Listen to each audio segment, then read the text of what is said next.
And good morning. We are still here in beautiful Colombia, but of course, I decided to stay for a couple of more days. And I woke up to this news right here.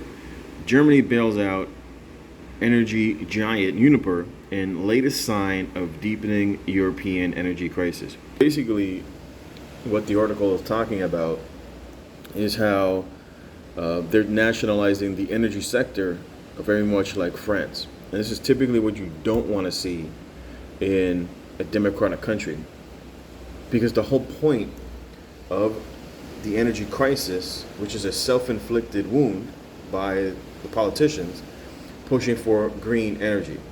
And so what happens is you end up with energy shortages, and then you end up with food shortages. And that's why I put that quote in my last video, that when you control the oil and you control the food, you basically control the country and you control the people. And so what is going to happen moving forward, you're going to see more European countries, if more European countries go this route. And this is what happens in communism. This is, you look at Hugo Chavez, did the same thing, as well as in Cuba. And this is typically what they do.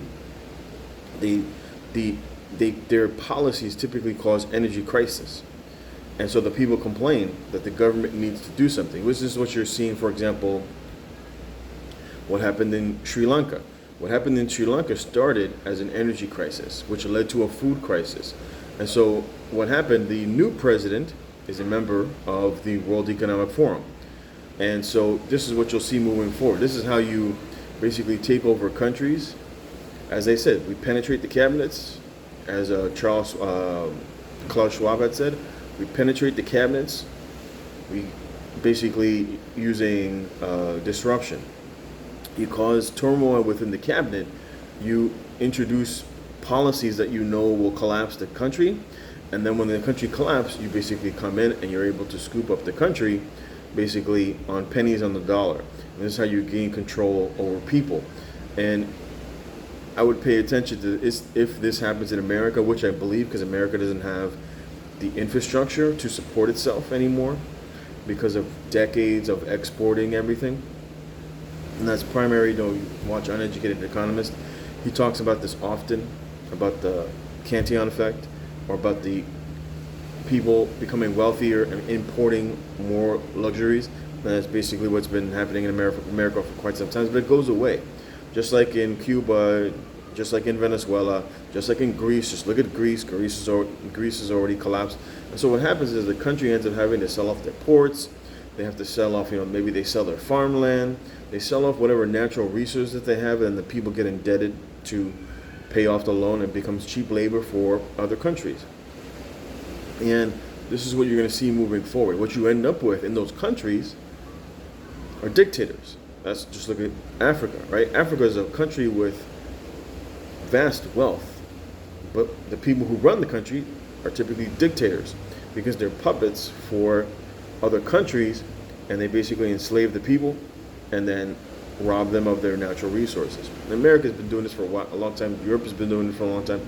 But now these countries that have been socialist for so long, eventually you end up running out of other people's money, and it either leads to a war or the country goes the route of communism as resources start to diminish, and they want further control of the people so the people don't riot. Like, for example, what you see going on in Panama. Panama, they already have rioting against the government. Italy, right, in the Netherlands, the Dutch people, the Dutch farmers are protesting with the tractors everywhere, and they're causing blockades, etc. And this is what is going to happen moving forward. It's just what's going to happen moving forward, so don't be surprised if you start to hear of more countries either bailing out, right, they're taking a stake in their energy sector, and this is the whole point of what communists typically do. The most important energy is being energy independent is basically, what do they call it, national security, right? If you run out of energy, you're going to run out of food, and it's going to cause a crisis. And so this is typically how communists are able to subvert societies through an energy crisis that is manufactured. It's manufactured by them, and then the people will naturally tell the government to do something. You need to do something. So what's the solution? The solution is more government. and this is what they do. They nationalize energy sectors.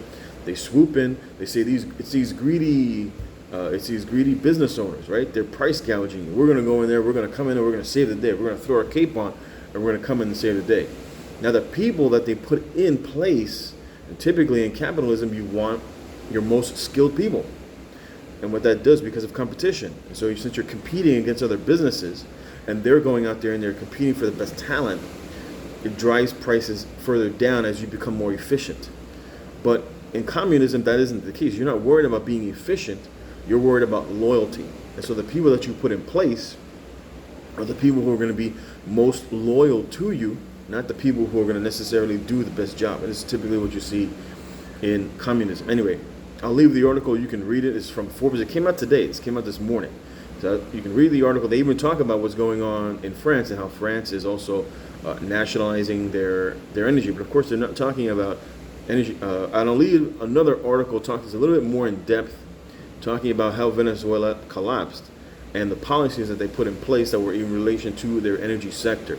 And what the president then did, which is what he did, when through the bad policies that they put in place, he then continues to seize more parts of the energy sector, and as a result, all you see is production in the country start to go down when it comes into oil. And so then, as that happens, they continue to seize more of the energy sector. I'll leave the article. You can read it for yourself. Leave your comment below. Thanks for watching.